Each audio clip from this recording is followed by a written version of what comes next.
সেবার বাড়িতে এসেও আবার হঠাৎ করে চলে গিয়েছিলাম, তাই পায়রা পোষাটা আবার বন্ধ হয়ে গেছিলো। গত 2 দিন হলো বাড়িতে এসেছি। আজকে শুক্রবার ছিল, হাট ছিল বিনগরে, ওখান থেকে এই জোড়া দুটো কিনে নিয়ে এসেছি। কেমন হয়েছে জানিও। আর আবার শুরু করবো এভাবেই। আর ঘরটা একদমই নোংরা ছিল, ঘরটা ঠিক করলাম, পরিষ্কার করলাম। পরিষ্কার করে আপাতত এটা নিয়ে এসে রাখলাম।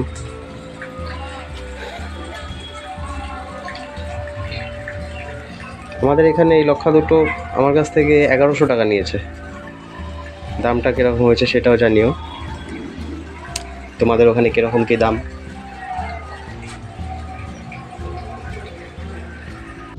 হাট থেকে নিয়ে এসেছি আজকে, একটু ভয়টায় পাচ্ছে, অল্প খাওয়া দাওয়া করছে। আশা করছি খুব তাড়াতাড়ি মিলিয়ে নেবে পরিবেশের সাথে।